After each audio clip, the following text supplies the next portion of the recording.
The wedding ceremony lasted exactly 7 minutes, and Hayes Kincaid couldn't shake the feeling that he'd just made either the smartest or stupidest decision of his 32 years on this earth. Standing beside him in the small church in Eagle Pass, Texas, was Beatrice Kennedy, a woman 15 years his senior who owned the finest spread of land he'd ever laid eyes on. The April sun of 1878 streamed through the dusty windows as the preacher pronounced them husband and wife. And when Hayes turned to kiss his new bride, her dark eyes held secrets he couldn't begin to fathom. Beatrice was a handsome woman, not beautiful in the delicate way men usually describe their brides, but striking with strong features and silver threading through her brown hair. She stood tall, nearly matching his height, and when she returned his kiss, there was a warmth there that surprised him. They'd only known each other 3 weeks, brought together by a lawyer in town who knew Hayes was looking for land and Beatrice needed help running her late husband's ranch. The handful of townspeople who attended clapped politely as they walked down the aisle together. Hayes caught the eye of old Martha Simmons, who ran the general store, and saw approval there. Beatrice was well liked in Eagle Pass, had been since her first husband William Kennedy brought her here 20 years ago. William had died 6 months back, thrown from a horse, leaving Beatrice with 3,000 acres, 200 head of cattle, and no children to help her manage it all. Outside the church, Hayes helped Beatrice into the wagon he'd borrowed for the occasion. His own horse, a bay gelding named Rusty, was tied to the back. Everything he owned in the world fit in 2 saddlebags. It wasn't much, but he was an honest man, a hard worker, and he'd been saving for years to buy his own place. Marrying Beatrice wasn't exactly how he'd imagined getting land, but life in the West rarely went according to plan. They rode in silence for the first mile out of town, the wagon wheels creaking over the rutted road. Finally, Beatrice spoke. "You're wondering if you made a mistake." Hayes glanced at her, startled by her directness. "No, madam, I gave my word and I keep it. That's not what I asked." She kept her eyes on the road ahead, hands steady on the reins. "But I appreciate the sentiment. I imagine this wasn't the kind of marriage you dreamed about as a boy." He couldn't help but smile at that. "Can't say I spent much time dreaming about marriage at all. Been too busy trying to stay alive and make something of myself." "Where are you from originally?" "Missouri. Family had a farm there, but it didn't survive the war. Parents died of fever in '67. Been drifting west ever since, working ranches, saving what I could." He paused, then added, "I'm a good rancher, Mrs. Kennedy. I know that's why you agreed to this, and I won't disappoint you." "It's Mrs. Kincaid now," she said quietly. "And I know you're good at what you do. I asked around about you before I agreed to meet with the lawyer. Everyone says you're honest, hardworking, and know cattle better than most men twice your age." Hayes felt heat rise in his cheeks at the praise. "I do my best." They rode in comfortable silence for another few minutes before Beatrice spoke again. "I want to be honest with you, Hayes. This marriage, it started as a practical arrangement. I needed help, you needed land. But I hope in time it might become something more, something real." Her words caught him off guard. He'd assumed she wanted a business partner, nothing more. "I'd like that," he said, and was surprised to realize he meant it. The Kennedy Ranch, now the Kincaid Ranch he supposed, appeared over the next rise. Hayes had seen it once before, when he'd come to meet Beatrice the first time, but it still took his breath away. The main house was a sprawling structure of wood and stone, built to last. A large barn stood nearby, along with several outbuildings and a bunkhouse. Corrals spread out behind the barn, and in the distance, he could see cattle grazing on rolling hills that seemed to stretch forever. "William built most of it himself," Beatrice said, following his gaze. "Took him 15 years, but he created something lasting, something worth protecting. Hayes heard the emotion in her voice. You loved him. Very much. We had a good marriage, a true partnership. She looked at Hayes then, her expression open and vulnerable. I don't expect you to replace him, but I hope we can build our own kind of partnership in time. They pulled up to the house, and Hayes jumped down to help Beatrice from the wagon. His hands on her waist felt awkward, too intimate and not intimate enough for whatever they were to each other now. She seemed to sense his discomfort and smiled gently. Let me show you around properly, she said. I know you saw some of it before, but this is your home now. You should know all of it. She led him through the house, pointing out the kitchen with its large iron stove, the dining room with a table that could seat 12, the parlor with its comfortable furniture and shelves lined with books. Upstairs, there were 4 bedrooms. Beatrice paused outside the largest one. This was the room I shared with William, she said. I understand if you'd prefer to take one of the other rooms for now. I don't want to rush anything that should develop naturally. Hayes appreciated her consideration more than he could say. Maybe that would be best, at least for a while, until we know each other better. Relief and something that might have been disappointment crossed her face. The room at the end of the hall is ready for you. It has a good view of the eastern pastures. They went back downstairs, and Beatrice prepared a simple dinner of beef stew and fresh bread. As they ate, she told him about the ranch, the rhythms of the seasons, the challenges of the past year managing everything alone. Hayes listened carefully, asking questions, making mental notes. This was his life now, his responsibility, and he intended to do it justice. As the sun began to set, painting the sky in shades of orange and pink, Beatrice stood and cleared their plates. Hayes helped her wash up, and they worked in easy silence. When the last dish was dried and put away, she turned to him with an expression he couldn't quite read. There's something I need to show you, she said. Something I haven't shown anyone since William died. I almost didn't show you tonight, but we're married now, and you have a right to know all the secrets of this house. Curiosity piqued. Hayes followed her back to the parlor. She walked to the large bookshelf that covered most of the eastern wall and reached behind a thick volume on the 3rd shelf. He heard a soft click, and then the entire bookshelf swung outward on hidden hinges, revealing a doorway behind it. William built this when we first came here, Beatrice explained, lighting a lantern from the table. Texas was rougher then, more dangerous. He wanted a place where I could hide if raiders or hostile Indians came. Over the years, it became something different. She led him into the hidden room, and Hayes stood stunned in the doorway. The space was larger than he'd expected, perhaps 12 feet square, with a ceiling just tall enough for him to stand upright. But it was what filled the room that made his breath catch. The walls were lined with shelves, and on those shelves were treasures beyond imagining. Gold coins stacked in neat piles, silver bars, jewelry that glittered in the lamplight, stacks of paper currency bound with string, a small arsenal of fine weapons, and in the corner, ledgers and papers that looked like legal documents. This is everything William and I built together, Beatrice said softly. Every penny we saved, every investment we made. The ranch looks prosperous from the outside, and it is, but this represents our real wealth. William was careful, smart about money.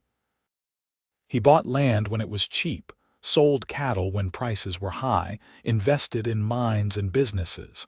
By the time he died, we were worth more than anyone in Eagle Pass could imagine. Hayes couldn't find words. The amount of wealth in this small room was staggering. Why are you showing me this? Because you're my husband now. Because I need to know if I can trust you. She turned to face him fully, the lamplight casting shadows across her face. I need to know if you married me for the land, if you'll take this and disappear, or if you're the man I hope you are.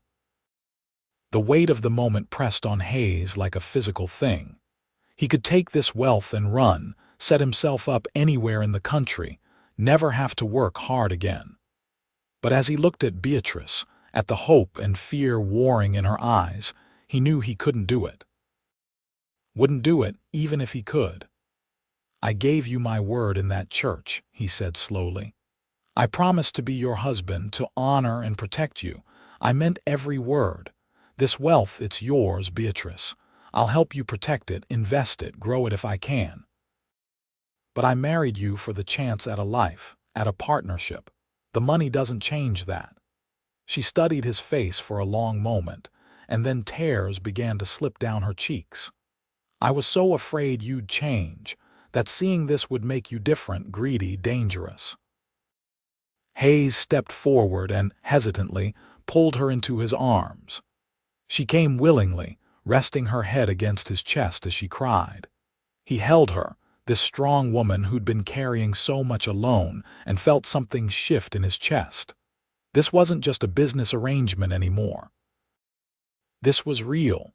"I'm not that kind of man," he said softly. "My parents raised me better than that. Besides, what kind of fool would I be to take the money and run when I've got the chance at something much more valuable?" She pulled back to look up at him. "What's that?"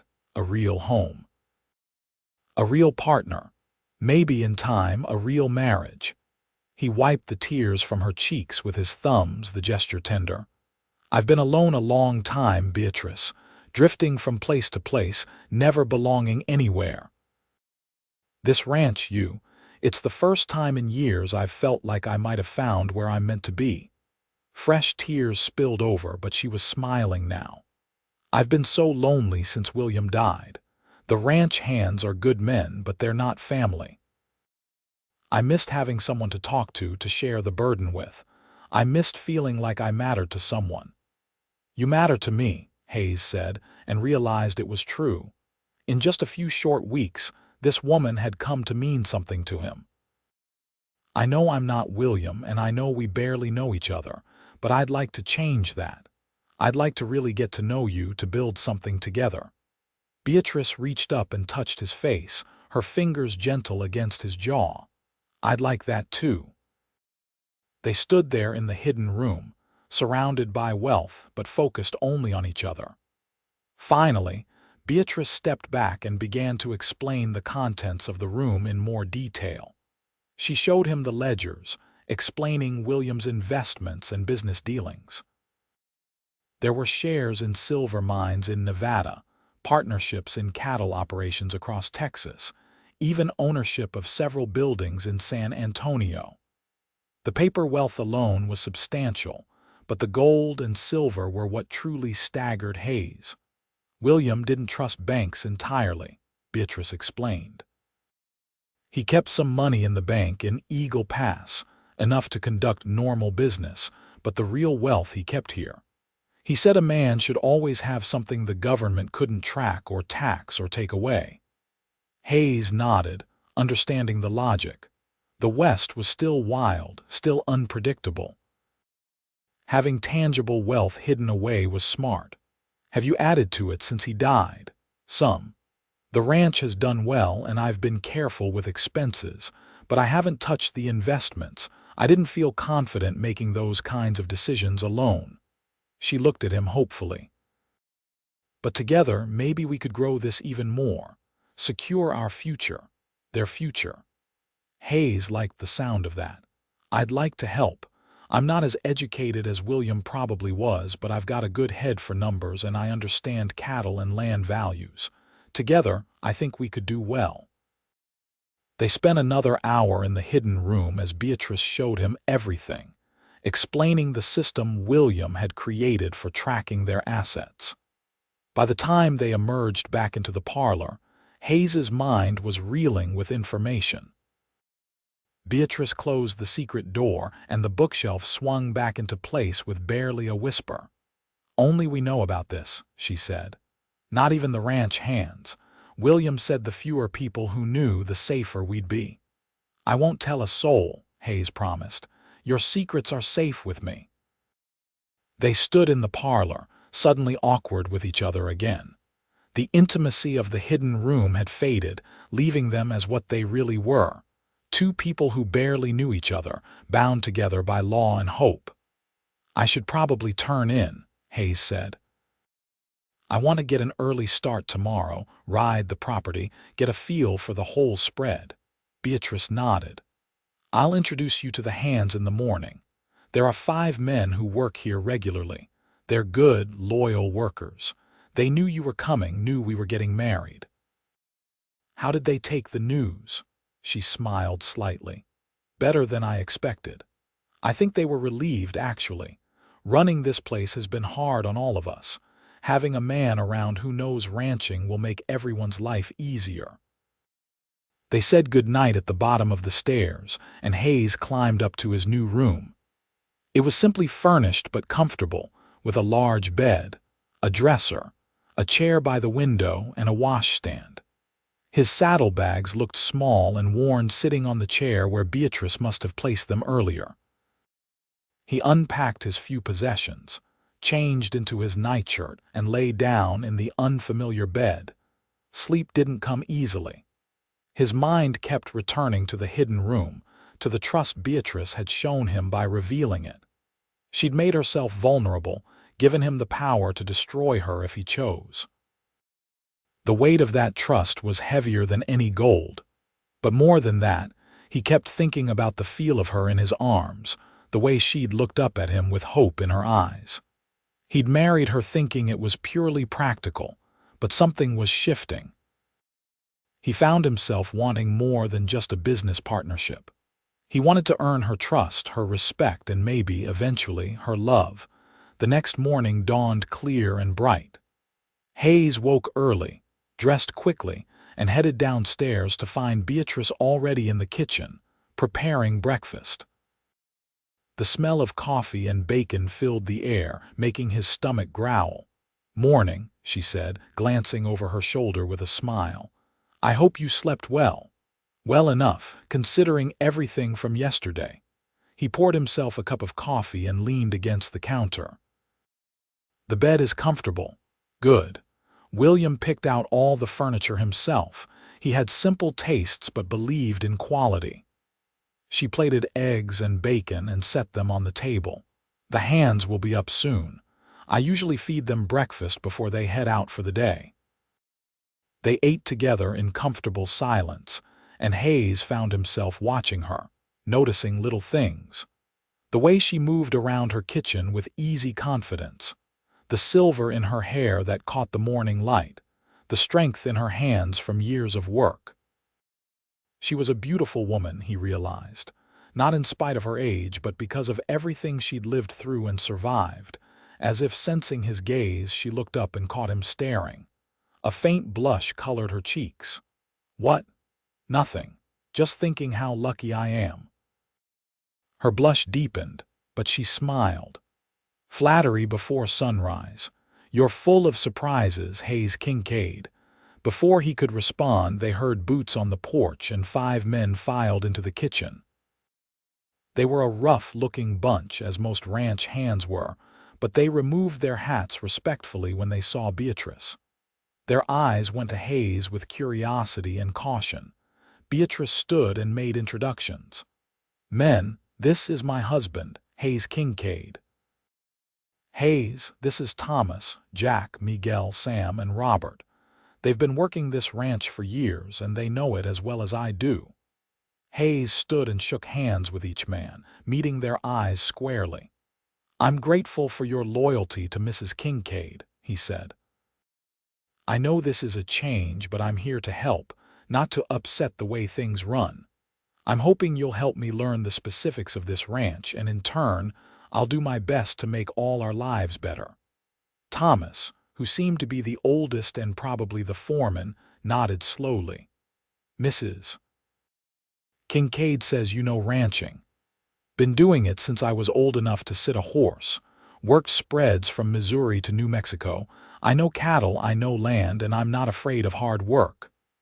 "That's good enough for me," Thomas said. He glanced at Beatrice. "Permission to speak plain, madam." "Always, Thomas. We've been worried about you running this place alone. It's too much for anyone, man or woman. If Mr. Kincaid is half as good as you say, we'll welcome the help." Hayes felt some of the tension leave his shoulders. "I appreciate that. I'd like to ride the property today, get a feel for the whole spread. Thomas, would you come with me? Show me the boundaries where the cattle are running, any trouble spots I should know about." Thomas nodded approvingly. "I can do that. We've got a few sections of fence that need mending, and there's been some rustling up near the northern border. Nothing major, but enough to be worrying." After breakfast, Hayes saddled Rusty while Thomas prepared his own mount, a sturdy roan. Beatrice walked out to see them off, and Hayes found himself looking forward to the ride but also reluctant to leave her. She seemed to sense his hesitation and smiled. "Go on. Learn your land. I'll be here when you get back." "Your land," Hayes corrected. "I'm just helping take care of it." She stepped closer and, boldly for a woman who'd been married to him less than 24 hours, reached up and straightened his collar. "Our land," she said firmly. "We're partners now, remember?" Hayes smiled down at her, charmed by her determination. "Partners," he agreed. He and Thomas rode out, heading north first. The ranch was even more impressive in daylight, with rich grassland rolling away in all directions. Thomas proved to be a font of information, pointing out water sources, explaining where different herds were grazing, identifying which sections had the best grass for different seasons. Mr. Kennedy was a smart man, Thomas said as they paused on a ridge overlooking a wide valley. He knew land, knew water. Bought this property when most folks thought it was too dry, but he saw the potential. Put in wells, created water tanks, managed the grass. Now it's some of the best grazing land in this part of Texas. How long did you work for him? 12 years, right up until he died. Hired me when I was drifting, looking for work. He treated me fair, paid on time, listened when I had ideas. I'd have followed him anywhere." Thomas looked at Hayes directly. "Mrs. Kincaid is the same way. She's good people, Mr. Kincaid. I hope you'll treat her right." "I intend to," Hayes said, meaning it. "I know people probably think I married her for the ranch, and I won't lie, the land was part of it. But she's a good woman, Thomas. I'd be a fool not to see that." Thomas nodded, apparently satisfied. They rode on, and Hayes listened carefully to everything the older man told him. By the time they returned to the ranch house as the sun was setting, Hayes had a much better understanding of the operation. It was well run, profitable, and with a few improvements, could be even more successful. Beatrice had dinner waiting, and after Thomas left to join the other hands in the bunkhouse, Hayes and Beatrice ate together. He told her about his day, what he'd seen, ideas he had for improvements. She listened attentively, asking questions, offering her own observations. It felt natural, easy, like they'd been having such conversations for years rather than days. After dinner, they retired to the parlor. Beatrice had a book, and Hayes found himself content to simply sit in the chair across from her, watching the fire and occasionally stealing glances at her face in the lamplight. She caught him looking more than once and smiled each time, not mocking but pleased. "You're staring again," she said after the third time. "Sorry, I'm just thinking." "About what?" Hayes hesitated, then decided honesty was best. "About how strange it is that a few weeks ago I'd never met you and now we're sitting here like an old married couple, and about how I don't mind it. I thought it would feel awkward, forced, but it doesn't." Beatrice set down her book, her expression soft. "I feel the same way. I was so nervous about this arrangement, worried it would be stiff and uncomfortable. But you're easy to be around, Hayes. You make me feel safe." "I'm glad." He stood and moved to sit on the sofa beside her, not too close but nearer than before. "I want you to always feel safe with me, Beatrice. I want you to know that I take our marriage seriously, even if it started as a practical arrangement. She reached out and took his hand, and the simple contact sent warmth through him. I take it seriously too, and I want you to know that I'm not looking for you to be William. I loved him, but he's gone. You're here and you're different, and that's good. I want to know you for who you are, not compare you to who he was. They sat together in the firelight, hands linked, neither speaking for a long while. It was peaceful, companionable, and Hayes felt something settling in his chest. This was right.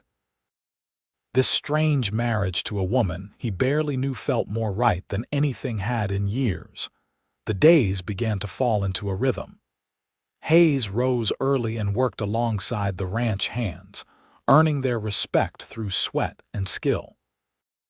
He was good with cattle, better than good, and he had ideas for improving efficiency that the men grudgingly admitted made sense.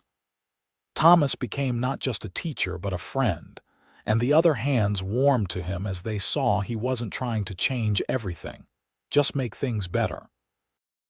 Evenings were spent with Beatrice. They'd have dinner, then sit together in the parlor.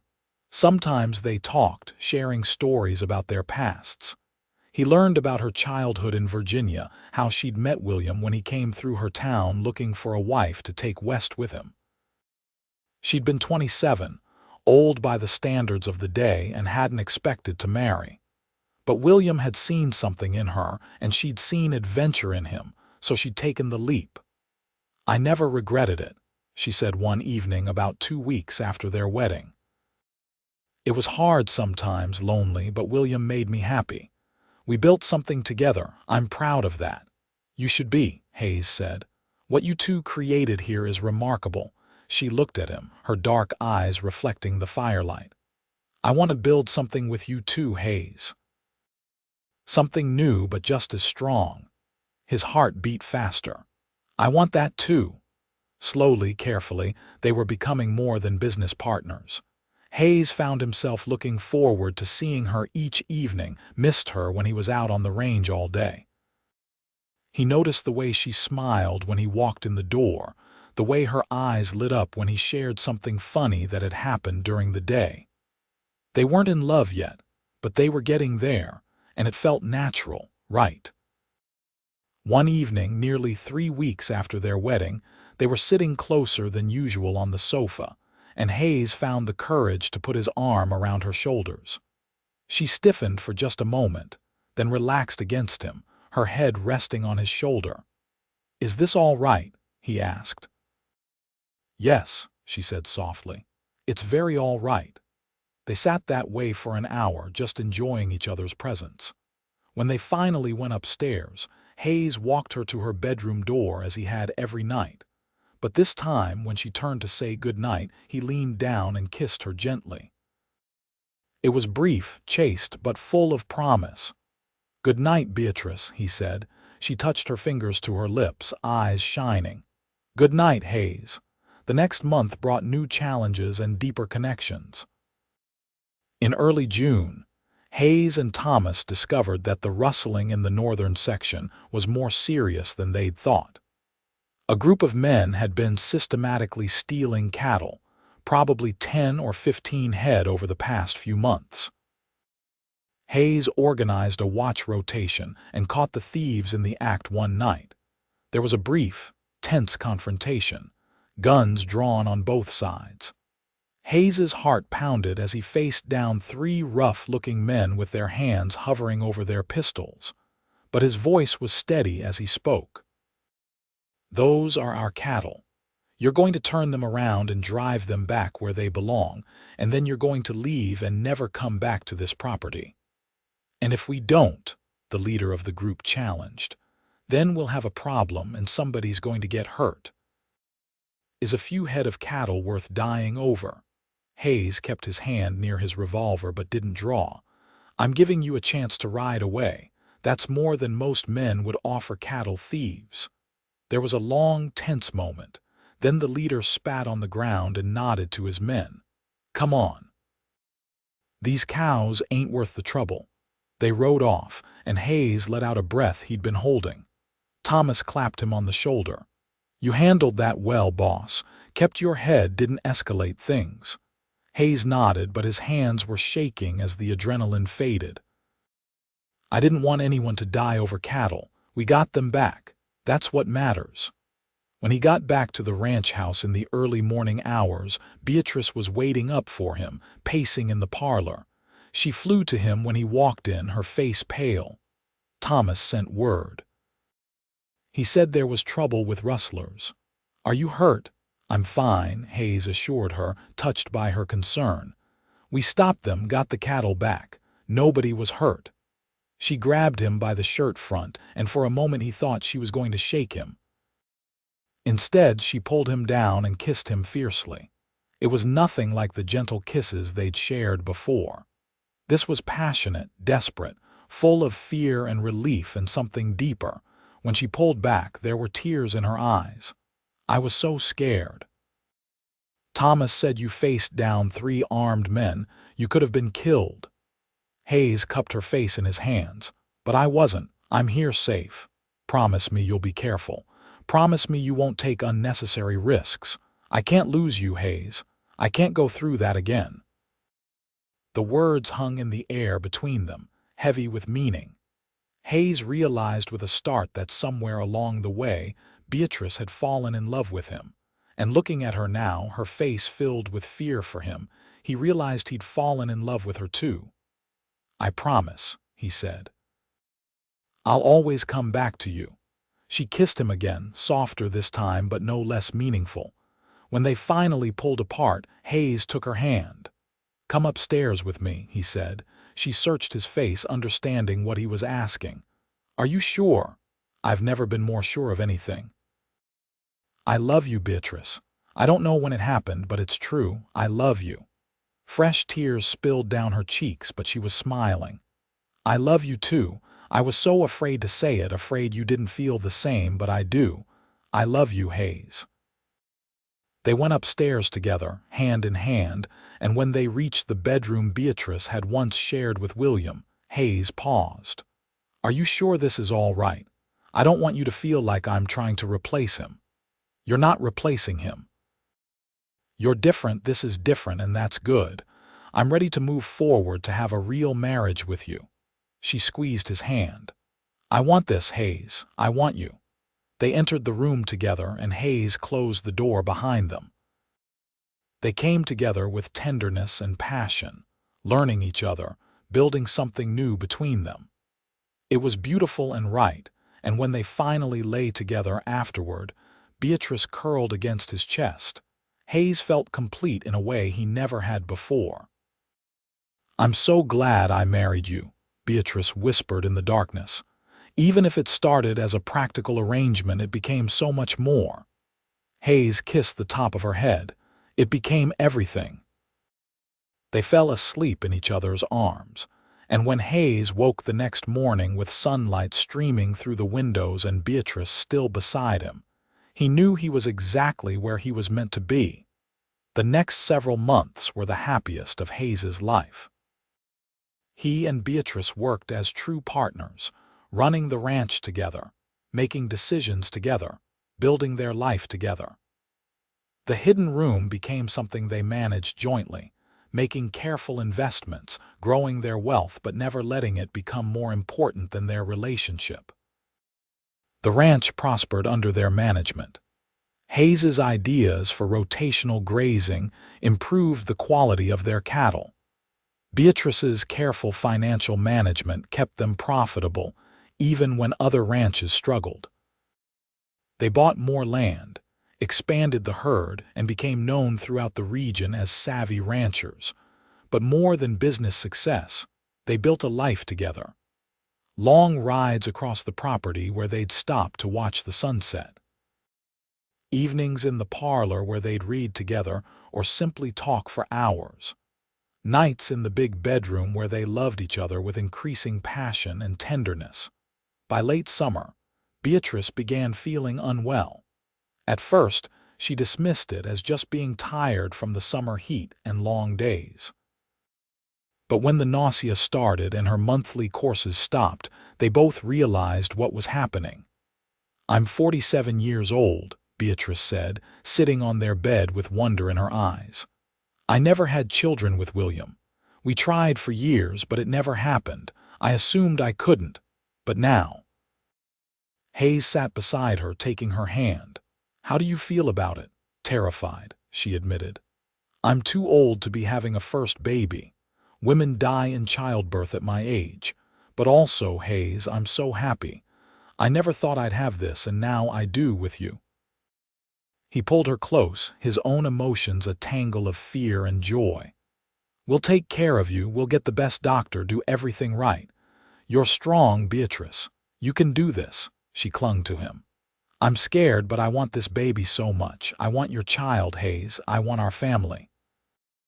Then we'll have it, together." The pregnancy was difficult. Beatrice was tired constantly, and the nausea lasted well into the 4th month.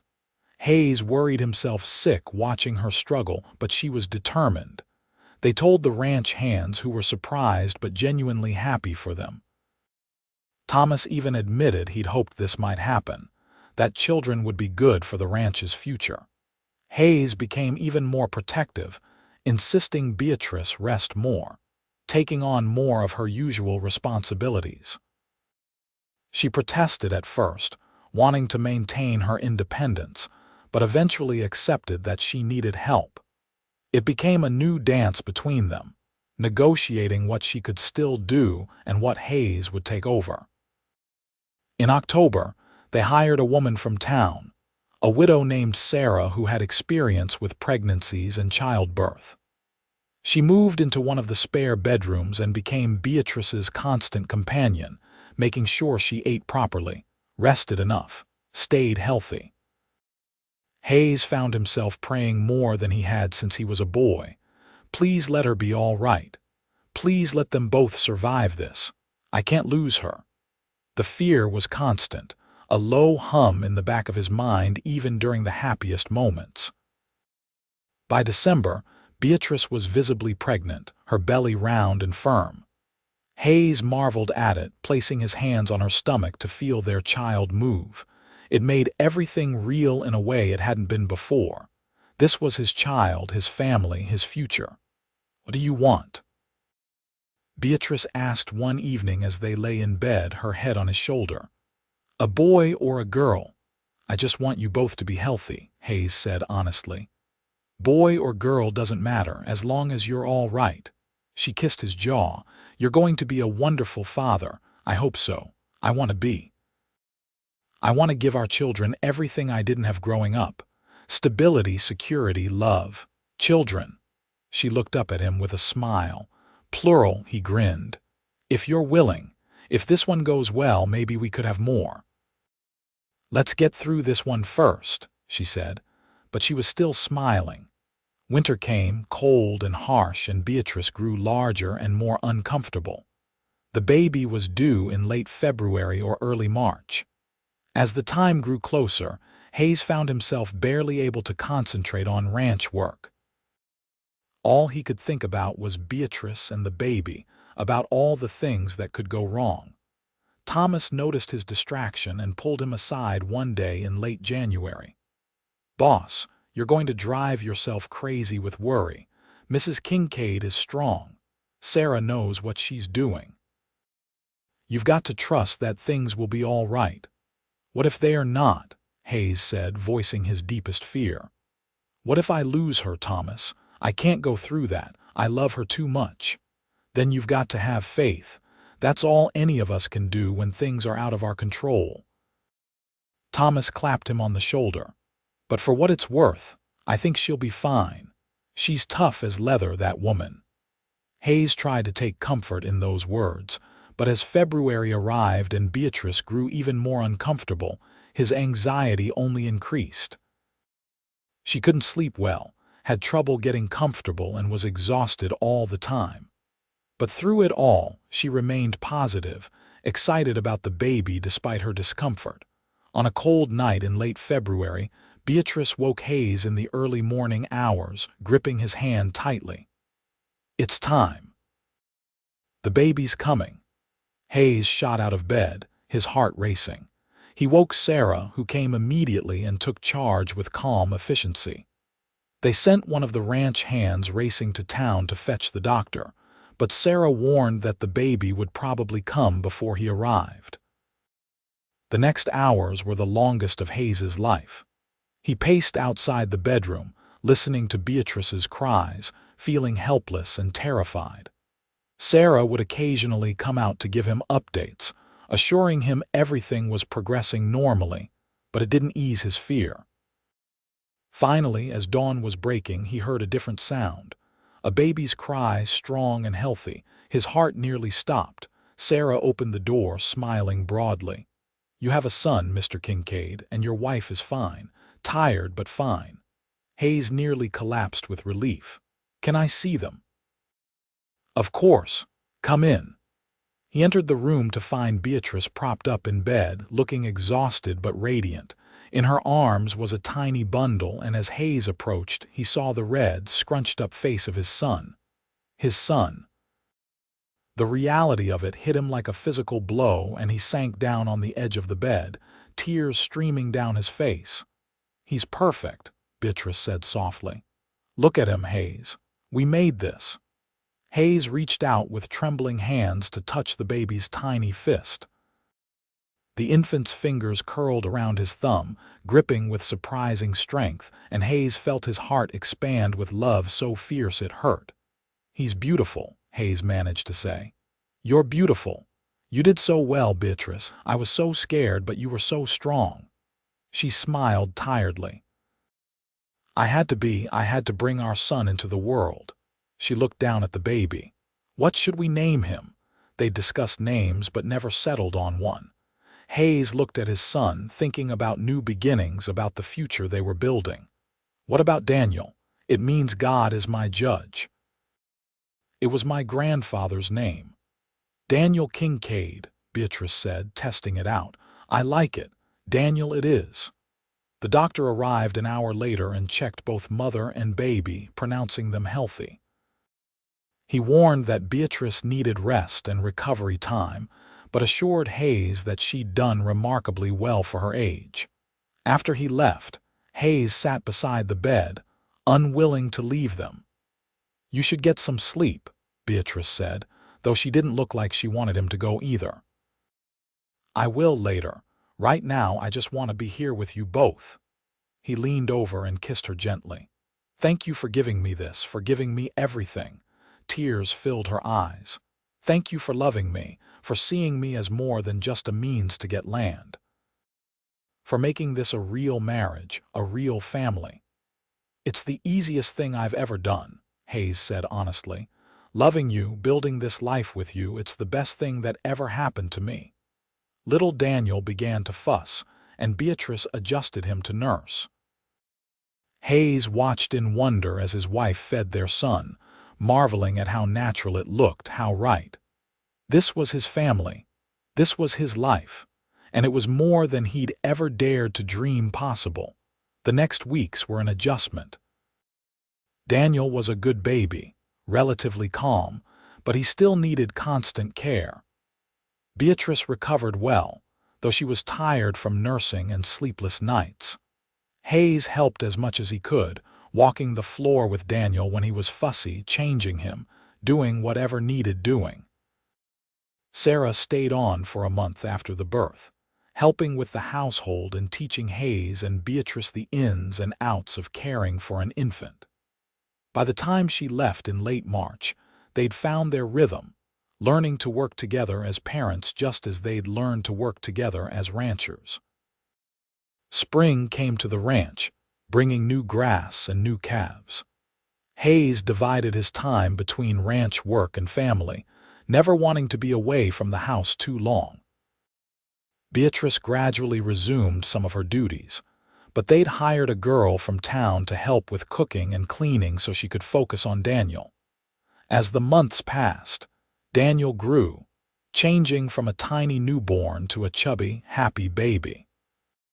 He had Hayes's green eyes and Beatrice's dark hair, and watching him develop was a source of constant joy. Hayes would sit with him in the evenings, talking to him about the ranch, about cattle, about everything and nothing. Beatrice would watch them together, her heart full. "You're exactly the father I knew you'd be," she said one evening when Daniel was about 6 months old.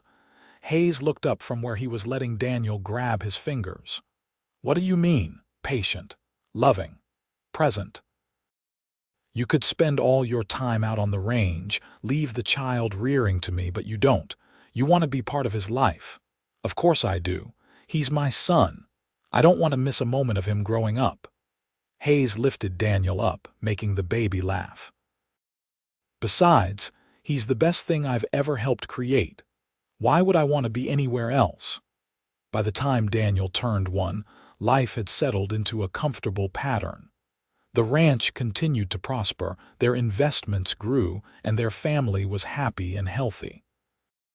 Hayes and Beatrice were deeply in love, their marriage stronger than ever after weathering pregnancy, childbirth, and the challenges of new parenthood together. One evening, after putting Daniel to bed, they sat together in their room, and Beatrice turned to Hayes with a shy smile. "I have something to tell you." His heart jumped. "What? I'm pregnant again." Hayes stared at her in shock. "Are you sure?" "As sure as I can be. I know the signs now. I think the baby will come around December." 1,000 emotions flooded through Hayes: joy, fear, excitement, worry. "How do you feel about it?" After how hard the last pregnancy was, Beatrice took his hands. "I'm happy. A little scared, yes, but happy. I know what to expect this time, and I want Daniel to have siblings. I want a house full of children, Hayes. I know it's a risk at my age, but I want to try." Hayes pulled her close, holding her tight. "Then we'll do it. We'll have another baby, and I'll be right beside you every step of the way." "I know you will be. That's what makes me brave enough to do this." The second pregnancy was similar to the first, with exhaustion and nausea, but Beatrice handled it with more confidence. She knew what her body was doing now, knew what to expect. Hayes was still worried, but less frantic than before.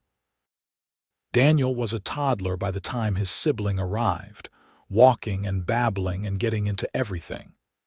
Hayes loved watching him explore the world, seeing everything through his innocent eyes. It made him appreciate the ranch in new ways, seeing it as Daniel would grow up seeing it, as home, as security, as legacy. In early December, as snow began to fall across the Texas plains, Beatrice went into labor again. This time the doctor was there from the beginning, and Sarah had returned to help. The labor was faster than with Daniel, and by evening they had a daughter. Hayes held her for the first time and felt that same overwhelming love he'd felt with Daniel. She was perfect, tiny and delicate, with a crop of dark hair and eyes that would probably be dark like her mother's. "Another miracle," he said, looking at Beatrice with wonder. "You gave me another miracle." Beatrice, tired but glowing, smiled. "We should name her. What do you think?" "Grace," Hayes said immediately. "Because that's what she is, what this whole life is. Grace." "Grace Kincaid," Beatrice said, tears in her eyes. "It's perfect." Daniel was brought in to meet his sister, and though he was too young to really understand, he seemed fascinated by the tiny baby. Hayes held them both, his son and his daughter, and felt like the luckiest man alive. The next few years were busy and full.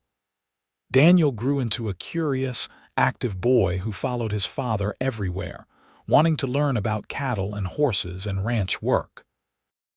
Grace was a quieter child, more observant but equally smart. Hayes and Beatrice raised them with love and discipline, teaching them the value of hard work, honesty, and family. By the time Daniel was 5 and Grace was 3, Beatrice announced she was pregnant again. This time Hayes didn't even try to hide his worry. 3 pregnancies after 45, he said. "Beatrice, we should think about this. It's getting more dangerous." "I know," she said seriously. "But I want one more, Hayes. I want to give our children another sibling, give us one more baby." "Then I'll be done, I promise. But let me have this one." He couldn't deny her anything, especially not something she wanted so much. So he agreed, though he insisted on taking every precaution. The doctor visited regularly throughout the pregnancy, monitoring Beatrice's health. Sarah moved in permanently, becoming part of the household staff. In August, their third child was born, another boy. This labor was harder, longer, and Hayes was nearly out of his mind with fear by the time he heard the baby cry. But when he entered the room and found Beatrice and the baby both healthy, he nearly collapsed with relief. "William," Beatrice said, looking down at her new son. "I want to name him William after my first husband. He'd be happy to know his name lives on." Hayes felt a moment of jealousy, then pushed it aside. William Kennedy had been a good man who'd built the foundation of everything they now enjoyed. Honoring him was right. "William Kincaid," Hayes said. "It's a good name." After William's birth, Beatrice announced she was done having children. "3 is plenty," she said. "More than I ever dreamed I'd have. I'm content." Hayes was relieved. He loved their children desperately, but he didn't want to risk Beatrice's life again. They had enough blessings. It was time to enjoy them rather than tempt fate. As the children grew, the ranch became truly a family operation. Hayes taught Daniel everything he knew about ranching, and the boy soaked it up like a sponge. Grace was more interested in the business side, often sitting with Beatrice as she worked on the books. And young William, who everyone called Will, was a natural with horses, gentling even the most difficult animals with patience and kindness. The years passed in a blur of work and joy. Hayes and Beatrice grew older together, their love deepening with each passing year. They'd started as strangers in a marriage of convenience, but they'd built something real and lasting. On their 10th wedding anniversary, Hayes took Beatrice back to the little church in Eagle Pass where they'd married. "I want to renew our vows," he said. "I want to marry you again, for real this time, with love instead of practicality." Beatrice cried and agreed immediately. So with their 3 children watching, they stood before the same preacher and spoke the same words. But this time, when Hayes promised to love and cherish Beatrice, he meant it with his whole heart. And when she promised the same, he could see the depth of her love in her eyes. "I love you more now than I thought possible," he said as they stood together outside the church afterward. "You've given me everything. A home, a family, a purpose. You've made me happier than I ever dreamed I could be." "You've done the same for me," Beatrice said, holding his hands. "When William died, I thought my life was over. I thought I'd just exist until I died too. But then you came along and showed me I could have a second chance at love, at happiness. You gave me children when I thought I was too old. You gave me a partner, a lover, a best friend. You gave me everything, Hayes." They kissed there in the sunshine, their children laughing and making faces at their parents' display of affection. But Hayes didn't care. He kissed his wife with all the love in his heart, grateful for every moment they'd had together and eager for all the years still to come. As they drove home that day, Daniel chattering about the cattle, Grace asking questions about the ranch finances, and Will playing with a small carved horse, Hayes looked over at Beatrice and saw her watching him with a soft smile. "What?" he asked. "Just thinking how different my life might have been if I hadn't taken that chance on you, if I'd been too afraid to marry a stranger, to trust again. I think about that sometimes too. If I'd turned down the lawyer's offer, if I'd been too proud to accept a marriage of convenience." He reached over and took her hand. "I'm glad we were both brave enough to take the chance. So am I." Years continued to pass, bringing both challenges and joys. There were droughts that tested the ranch's resources, harsh winters that killed cattle, falling prices that made money tight. But Hayes and Beatrice faced everything together, their partnership unshakable. The hidden room continued to hold their reserves, a safety net that allowed them to weather any storm. Daniel grew into a fine young man, taking on more and more responsibility on the ranch. By the time he was 20, he was essentially running the day-to-day operations with Hayes's guidance. Grace married at 22, a smart young lawyer from San Antonio who respected her intelligence and business sense. They settled nearby, and Grace continued to help manage the family's investments. Will, true to his nature, became a horse breeder, developing a reputation across Texas for training quality mounts. By the time Hayes was 55 and Beatrice was 70, they'd built an empire. The ranch had expanded to over 5,000 acres. Their investments had multiplied many times over. They employed dozens of men and had become one of the most respected families in that part of Texas. But more than the wealth or the land, they had family. 3 successful children, several grandchildren, and each other. One evening, sitting on the porch and watching the sun set over the land they'd built together, Beatrice leaned against Hayes's shoulder with a contented sigh. "You ever regret it?" she asked. "Marrying an older woman for her ranch instead of finding a young bride for love." Hayes turned and cupped her face, looking into eyes that were still as beautiful to him as they'd been the day they married. "Not for one single moment. You were always the love story, Beatrice. From the moment I met you, even when I was too foolish to realize it, you're the best thing that ever happened to me." She kissed him softly. "You're the best thing that happened to me too, my second chance, my great love." They sat together as the sun painted the sky in shades of orange and pink, the same colors it had been on their wedding day so many years ago. The house behind them was full of the sounds of family, grandchildren playing, their children visiting for dinner. The land stretched out before them, fertile and productive, a testament to everything they'd built. Hayes thought back to that day in the church when he'd married a stranger for her land, when he'd stood beside Beatrice, and wondered if he was making a mistake.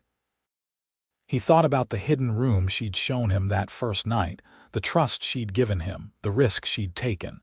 He thought about all the years since then. The slow building of love, the joy of their children, the partnership they'd forged, the life they'd created together. "What are you thinking about?" Beatrice asked, always able to sense when his mind was wandering. "About how I walked into that lawyer's office looking for land and walked out with everything I never knew I wanted. About how the best decision I ever made was saying yes when you asked me to marry you." "I asked you," she laughed. "As I recall, you approached me. You chose me," Hayes corrected. "Out of all the men in Texas who would have jumped at the chance to marry you for your ranch, you chose me." That was the real gift. Beatrice took his hand, their fingers intertwining automatically after so many years. "I chose well, so did I." As darkness fell and the stars began to emerge, they went inside together, hand in hand, ready for dinner with their family. Ready for whatever years they had left. Ready for everything as long as they had each other. The ranch would continue long after they were gone, passed down through their children and grandchildren. The hidden room's wealth would provide security for generations.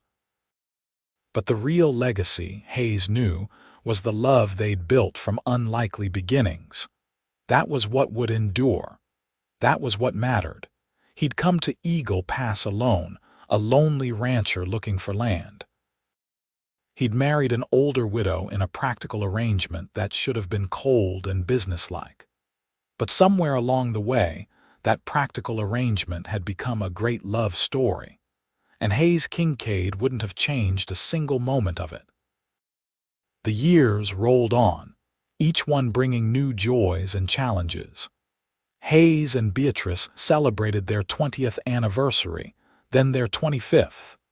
Their children gave them more grandchildren, and the ranch house that had once echoed with emptiness now rang with the laughter of multiple generations. Thomas retired eventually, though he stayed on in a small house on the property, still offering advice and stories to anyone who would listen. The other ranch hands from those early days moved on, replaced by younger men, some of whom were the sons of the original hands. The ranch became a community, a place where people could build lives and raise families. Hayes's hair turned silver, then white.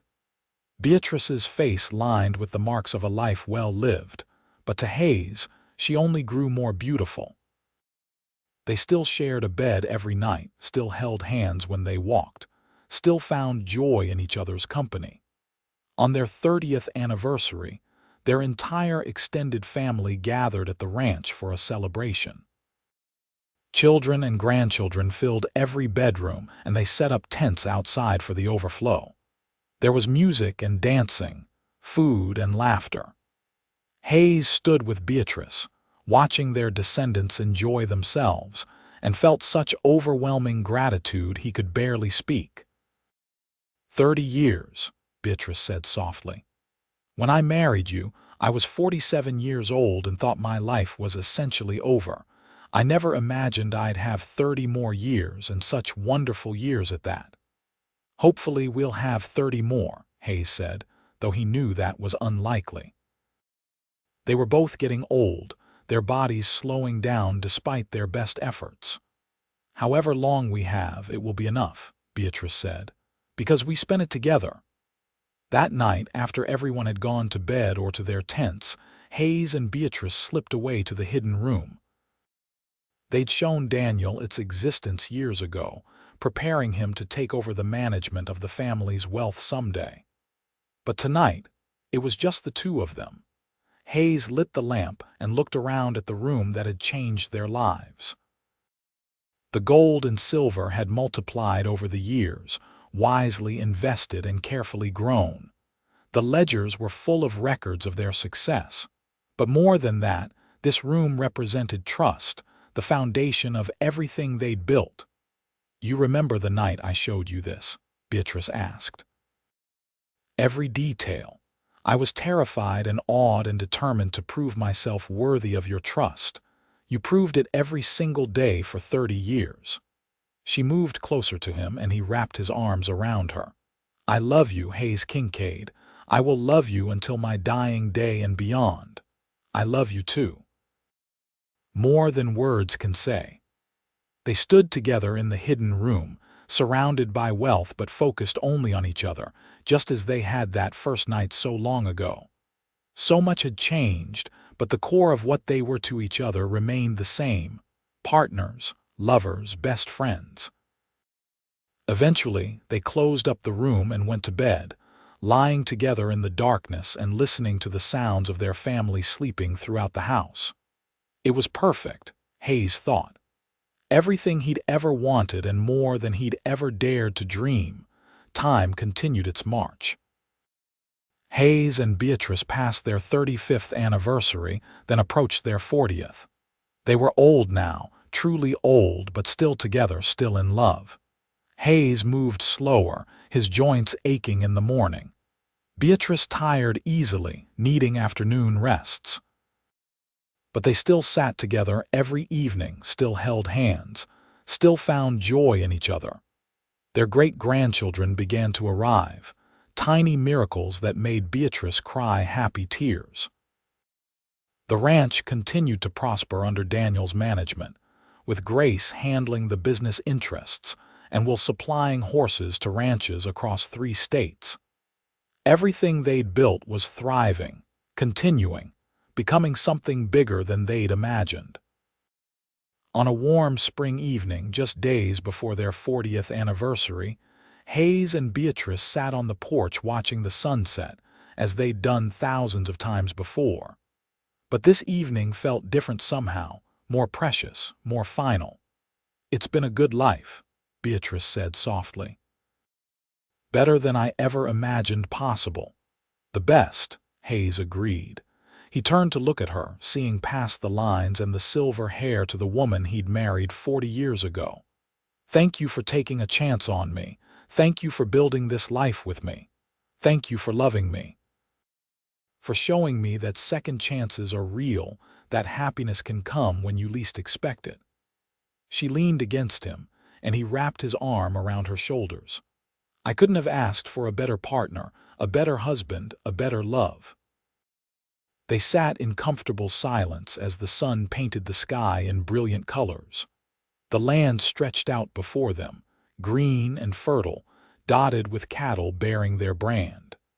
Somewhere in the house behind them, their family was gathering for dinner, 3 generations of love and life. "Do you think it started that first night?" Beatrice asked suddenly. "When I showed you the hidden room, do you think that's when you started falling in love with me?" Hayes considered the question carefully. "I think it started before that. Maybe from the first moment I saw you, standing outside that lawyer's office, looking strong and lonely and brave all at once. But the hidden room, that's when I knew I wanted to be worthy of you. That's when I decided I'd do whatever it took to make this marriage real. I'm glad you did. I'm glad we did." She took his hand, their fingers interlocking automatically.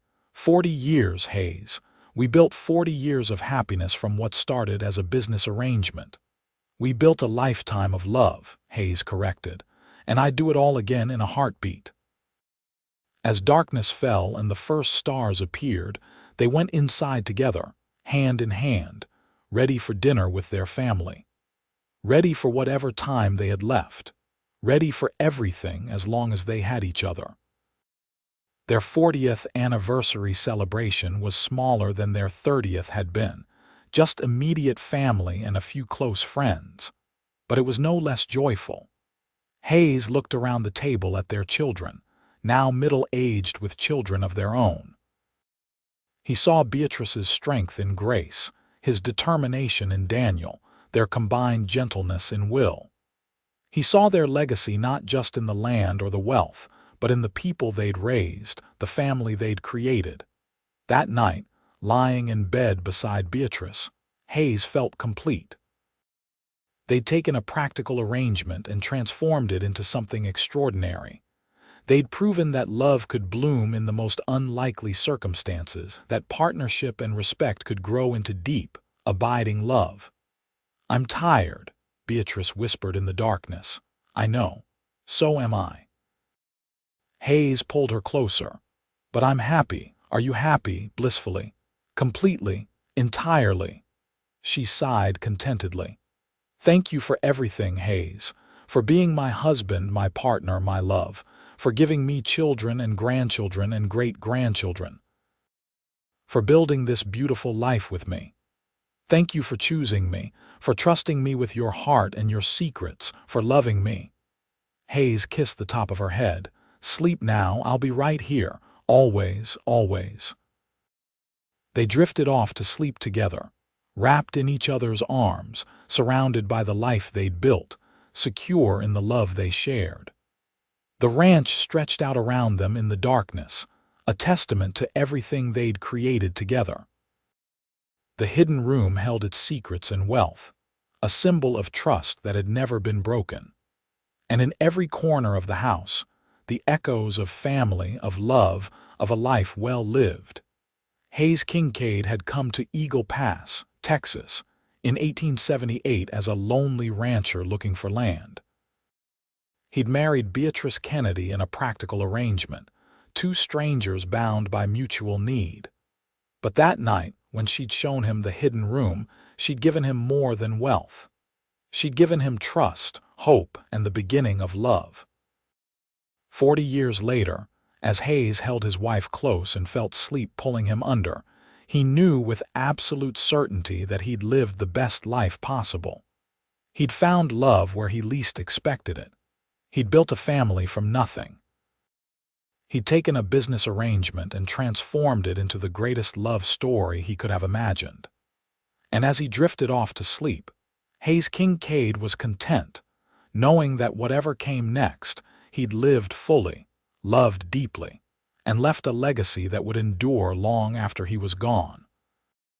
The lonely rancher had found his home, his heart, and his happily ever after in the arms of the widow who'd taken a chance on him. The Texas stars shone down on the ranch that night, as they had for 40 years, watching over the family that had been born from an unlikely beginning.